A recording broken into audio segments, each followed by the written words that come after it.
ಬಳ್ಳಾರಿನಲ್ಲಿ flex ಅಳವಡಿಕೆ ವಿಚಾರಕ್ಕೆ ಒಬ್ಬರ ಸಾವಿನೊಂದಿಗೆ ಗಲಭೆ ಆಗಿರ್ತಕ್ಕಂಥದ್ದು ದುರದೃಷ್ಟಕರ.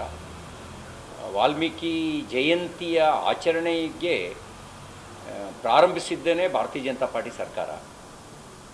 ಕಾಂಗ್ರೆಸ್ಸು ರಾಮನ ಅಸ್ತಿತ್ವವನ್ನೇ ನಿರಾಕರಿಸಿತ್ತು.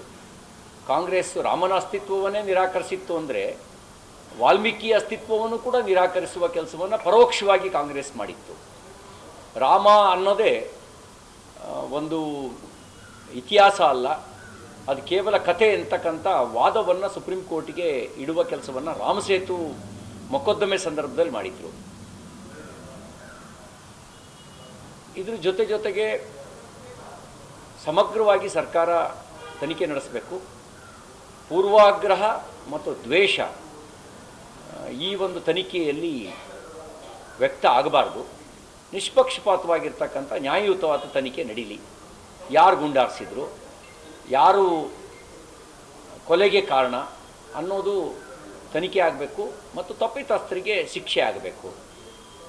ದುರುದ್ದೇಶಪೂರ್ವಕವಾಗಿ ಮೊಕದ್ದಮೆ ಹೂಡೋದಾಗಲಿ, ದುರುದ್ದೇಶಪೂರ್ವಕವಾದ ಕ್ರಮ ಕೈಗೊಳ್ಳೋದಾಗಲಿ ಅದು ಸಮಂಜಸ ಅಲ್ಲ. ಅದು ನಾವು ಖಂಡಿಸ್ತೇವೆ.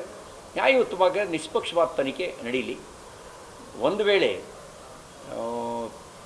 ಫ್ಲೆಕ್ಸನ್ನು ಅನುಮತಿ ಪಡೆದು ಅನುಮತಿ ಪಡೆದು ಹಾಕಿದರೆ ಅದನ್ನು ತೆರವುಗೊಳಿಸೋದು ತಪ್ಪಾಗುತ್ತೆ. ಅನುಮತಿಯೇ ಪಡೆದಲೇ ಹಾಕಿದರೆ ಮತ್ತು ದೂರು ಕೊಡೋದನ್ನು ಬಿಟ್ಟು ಬಲಾಬಲ ಪ್ರದರ್ಶನಕ್ಕೆ ಮಾಜಿ ಸಚಿವ ಜನಾರ್ದನ್ ರೆಡ್ಡಿಯವರ ಮನೆ ಹತ್ರಕ್ಕೆ ಹೋಗಿದ್ದು ಅದನ್ನು ಸರ್ಕಾರ ಯಾವ ರೀತಿ ಸಮರ್ಥನೆ ಮಾಡಿಕೊಳ್ಳುತ್ತೆ? ನಾನು ಜನಾರ್ದನ್ ರೆಡ್ಡಿಯವ್ರ ಹೇಳಿಕೆಯನ್ನು ಗಮನಿಸಿದೆ.